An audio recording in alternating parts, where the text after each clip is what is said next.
والصلاة والسلام علی سید الانبیاء والمرسلین۔ ناظرین محترم السلام علیکم۔ آپ کا میزبان تسلیم احمد صابری پروگرام بزم سحر کے ساتھ حاضر خدمت ہے۔ آپ یہ پروگرام میرے ساتھ دیکھا کرتے ہیں روزانہ رات 2:30 سے انتہائے سحر تک، اور انشاءاللہ دیکھ سکیں گے انتہائے رمضان المبارک تک۔ یہ رمضان بھی کم و بیش گزر گیا ہے، آج 25واں روزہ ہے، 25 رمضان المبارک، اور انہی طاق راتوں میں شب قدر کی تلاش کے لیے کہا گیا ہے، تو گویا آج ممکنہ شب قدر بھی ہے۔ 25 روزے اب 4 یا 5 اگر ہمارے وقت اچھے ہوئے اور اللہ رب العزت کی رحمت کرم ہو گیا تو ایک روزہ اور ہمیں مل جائے گا۔ یہ اللہ کا مہمان ایک دن اور ہمارے درمیان ہوگا اور ہمیں یہ سعادت مل جائے گی کہ ایک دن اور ماہ رمضان المبارک کے ساتھ گزار سکیں۔ اس موقع پر بجا طور پر آج دعا اور وسیلہ موضوع رکھا گیا ہے۔ دعا اللہ رب العزت سے انسان کے رابطے کا ذریعہ ہے کہ اللہ رب العزت سے انسان رابطہ کرتا ہے، کچھ گفتگو کرنے کی سعادت حاصل کرتا ہے، کچھ شرف حاصل کرتا ہے۔ وہ کسی اسکالر نے ایک جملہ کہا، کسی دانشور نے، اور وہ جملہ میرے ذہن میں ثبت ہو گیا کہ دعا پر یقین در حقیقت اللہ پر یقین ہے۔ اگر کسی کو دعا پر یقین نہیں ہے گویا اسے اللہ پر یقین نہیں ہے۔ مانگیں تو اللہ سے مانگیں، اور اس ارحم الراحمین سے جو رحم کرنے والوں میں سب سے بڑا رحم کرنے والا ہے، جو رزق دینے والا ہے، جو ہماری دعاؤں کو سننے والا ہے، جو شہرک سے قریب ہے اور جو ہماری التجائیں سنتا ہے، وہ اسے بھی دیتا ہے جو اس سے نہیں مانگتے ہیں، اس لیے کہ وہ کریم ہے، وہ رازق ہے، وہ انہیں بھی عطا کرتا ہے، لیکن اسے مانگنا اچھا لگتا ہے، مانگنا پسند ہے۔ کہا جاتا ہے دعا تقدیر بدل دیتی ہے، دعا عبادات کا مغز ہے، دعا بہت بڑا ہتھیار ہے، ایسا ہتھیار کہ یہ آپ کے پاس ہر وقت ہونا چاہیے۔ دعا مانگنے والے اللہ رب العزت کو پسند ہیں۔ وسیلہ کیا ہے؟ جب رب شہرگ سے قریب ہے تو پھر وسیلے کی کیا ضرورت ہے؟ کیا ہم اللہ رب العزت سے براہ راست مانگیں تو وہ سنتا نہیں ہے؟ کیا وہ عطا نہیں کرتا ہے؟ اور پھر کچھ اس کی ایسی مثالیں موجود ہیں یا نہیں ہیں؟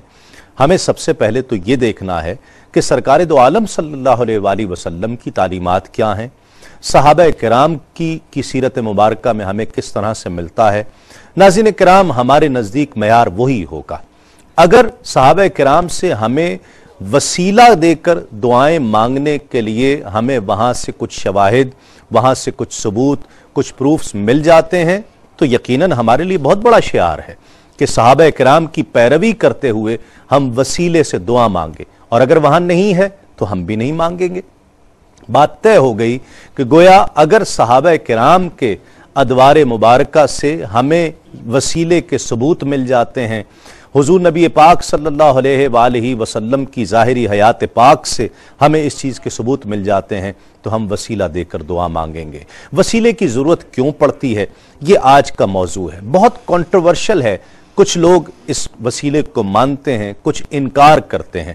آج قرآن اور حدیث کی روشنی میں ہم کوشش کریں گے اپنے علماء کرام سے پوچھیں، ریفرنسز کے ساتھ پوچھیں، حوالہ جات کے ساتھ پوچھیں کہ ہم دعا مانگیں، اور دعا مانگیں تو دعا مانگنے کا انداز کیسا ہو، اور اس میں وسیلہ دینا چاہیے یا نہیں دینا چاہیے۔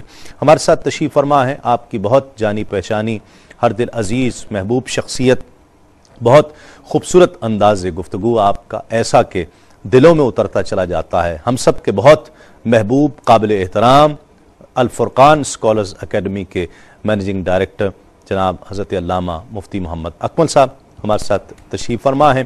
ان کے ساتھ تشریف فرما ہے ایک بہت ہی نوجوان، ممتاز، مستند عالم دین۔ بہت خوبصورت آپ کا انداز گفتگو ہے، ہمارے یہاں تشریف لاتے ہیں، ہمارے اکثر پروگرامز کی رونق ہیں۔ حضرت قبلہ مفتی محمد اسماعیل نورانی صاحب ہمارے ساتھ تشریف فرما ہیں۔ ان کے ساتھ تشریف فرما ہیں خوش آواز، خوش انداز، ممتاز، محترم، پوری دنیا میں نعت کے حوالے سے پہچانے جانے والے حافظ محمد طاہر قادری اور حافظ محمد احسن قادری۔ السلام علیکم۔ وعلیکم السلام۔ تینوں مہمانوں کا بہت شکریہ۔ سب سے پہلے میں آپ کو مبارکباد پیش کرتا ہوں، آپ عمرے کی سعادت حاصل کر کے لوٹے ماشاءاللہ۔ کلام شامل کرتے ہیں ناظرین کرام، حافظ محمد طاہر قادری ہمارے ساتھ تشریف فرما ہیں جو یہ شرف حاصل کر رہے ہیں۔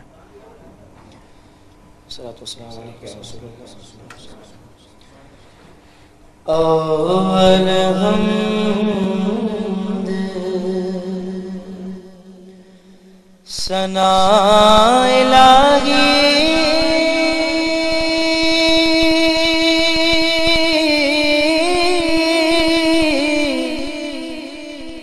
جو مالک ہر گھر کا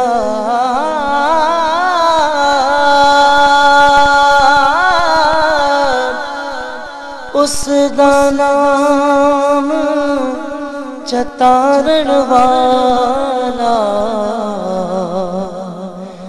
کسے میدان نگر دا اس دا نام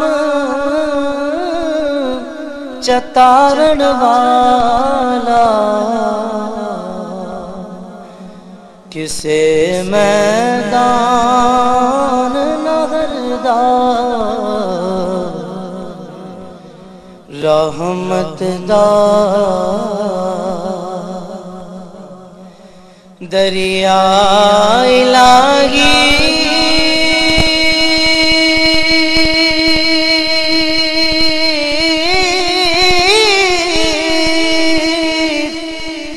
ہر دم وگدا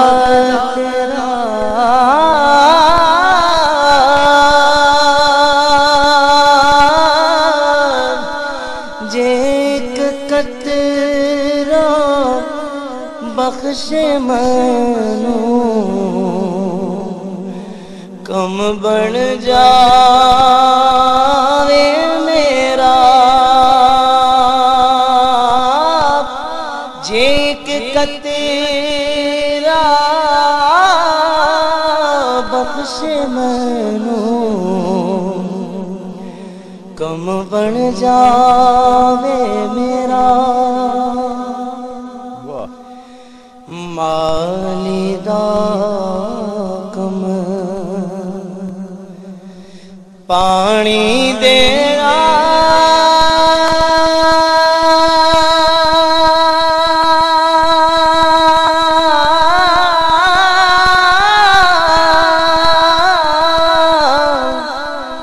بھر بھر مشکا پاوے،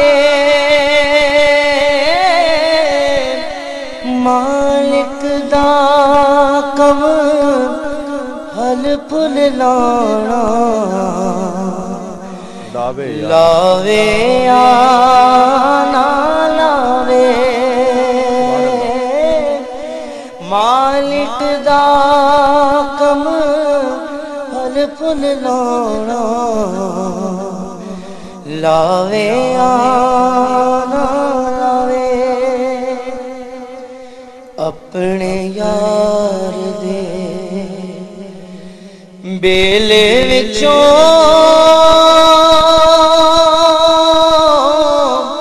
تمہیں چن چن کھائیے،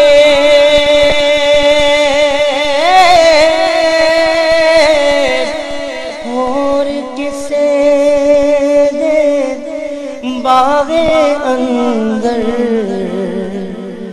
میوے لین نہ جائیے، اور باغے اندر میوے لین نہ جائیے مکتب کہ عملہ والے لنگ لنگ جاندے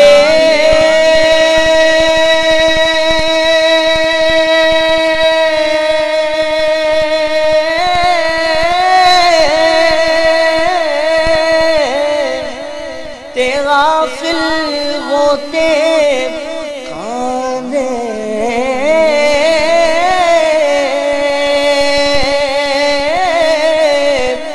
ڈوبن نہ دین محمد بادشاہ کامل پیر جنا دے ڈوبن نہ دین محمد بادشاہ کامل پیر جنا دے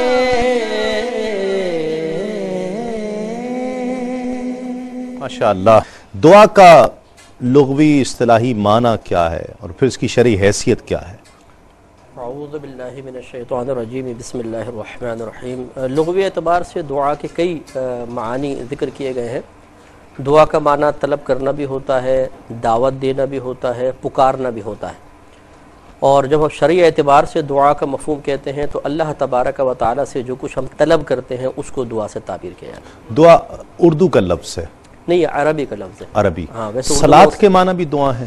جی، صلاۃ کا لغوی معنی بھی دعا ہے، صلاۃ کا، لیکن وہ پھر اس کو شرعی اصطلاح میں نماز ارکان مخصوصہ کے لیے استعمال کیا جانے لگا، اور لفظ دعا جو ہے وہ ابھی بھی اسی لغوی معنی میں اصطلاحی شرعی معنی میں مستعمل ہے. ٹھیک ہے. ہر دعا قبول ہوتی ہے؟ نہیں، ہر دعا تو قبول نہیں ہوتی ہے. دعا کی قبولیت کے بہت سارے اسباب بھی ہیں اور اس کے عدم قبولیت کے اسباب بھی ہیں. ٹھیک. جو دعا بالکل دائرہ شریعت میں رہ کر اور تقاضائے شریعت کے مطابق کی جاتی ہے وہ مقبول ہے. تو اس لیے ضروری ہے کہ ان اسباب کو جانا جائے کہ جو دعا کے رد کا سبب بنتے ہیں. ٹھیک ہے. مثال کے طور پر اگر حرام رزق کوئی کھاتا ہے تو وہ دعا نامقبول ہے.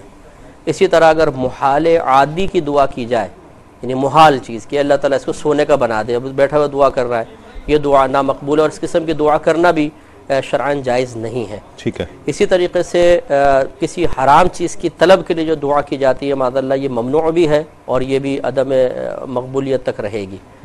اس کے علاوہ بعض ایسے صورتیں ہوتی ہیں کہ جس میں کچھ گناہ ہوتے ہیں کہ جن کی وجہ سے دعا عدم مقبول ہو جاتی ہے. جیسے حضرت ابو ہریرہ رضی اللہ تعالیٰ عنہ ایک مرتبہ اجتماعی دعا فرمانے لگے تو آپ نے تمام جو حاضرین تھے ان سے فرمایا کہ اگر ہم میں کوئی قطع رحمی کرنے والا بیٹھا ہے تو یہاں سے اٹھ کر چلا جائے. یعنی جو رشتہ داری ذاتی آزار کی بنا پر یا ذاتیات کی بنا پر قطع کرنے والا ہے.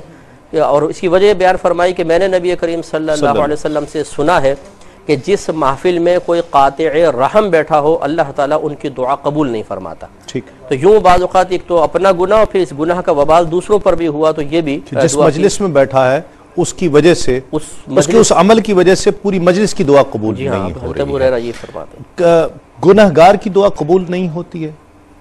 بسم اللہ الرحمن الرحیم. دعا اللہ تبارک و تعالی قبول فرماتا ہے اور اس کے مختلف اسباب ہیں اس کے قبول ہونے کے اور اسی طریقے سے رد ہونے کے، جیسا کہ ابھی مفتی صاحب فرما رہے تھے. جہاں تک معاملہ ہے گناہگار کا تو ہم مطلقاً تو نہیں کہہ سکتے کہ گناہگار کی دعا قبول نہیں ہوتی، البتہ اس کے گناہ کی نوعیت کے حوالے سے اس پر کلام کیا جا سکتا ہے. گناہگار کو ہی خاص طور پر حکم فرمایا گیا ہے کہ وہ اللہ تبارک و تعالیٰ کی طرف رجوع کرے، اللہ تبارک و تعالیٰ کی طرف لوٹ کر آئے اور اللہ تبارک و تعالیٰ سے دعا کرے. ظاہر ہے کہ جب وہ گناہگار بندہ اللہ تبارک و تعالیٰ کی بارگاہ میں حاضر ہوگا اور اللہ تبارک و تعالیٰ کی بارگاہ میں دعا کرے گا تو اگر وہ دعا کے آداب کو مکمل کرتا ہے اور اللہ تبارک و تعالیٰ سے جس طریقے سے مانگنا چاہیے اس طریقے سے مانگتا ہے تو یقیناً اس کی دعا مقبول ہوگی. یہ ضروری نہیں ہے کہ دعا اس انداز سے مقبول ہوگی جس انداز سے وہ بندہ چاہتا ہے. یہ بھی ایک اہم بات ہے کہ مثال کے طور پہ اگر میں نے کوئی چیز طلب کی ہے اور میں یہ چاہتا ہوں کہ وہ چیز بعین ہی مجھے مل جائے تو میرے ذہن میں یہ مفہوم ہے کہ وہی مقبول ہونا ہے، تو ایسا نہیں ہے. مقبول ہونے کے انداز مختلف ہو سکتے ہیں. اللہ تعالیٰ اس بندے کے لیے اجر و ثواب کو ذخیرہ فرما دیتا ہے. ٹھیک۔ وہ گناہگار بندہ جتنی دیر اللہ تعالیٰ سے دعا کرنے میں مشغول رہا اتنی دیر گناہ کو چھوڑ دیا، ٹھیک ہے، تو یہ بھی دعا کی مقبول ہونے کا ایک انداز ہے کہ اتنی دیر وہ جو دعا کرتا رہا اس کا اجر و ثواب اس کے لیے ذخیرہ کر لیا گیا۔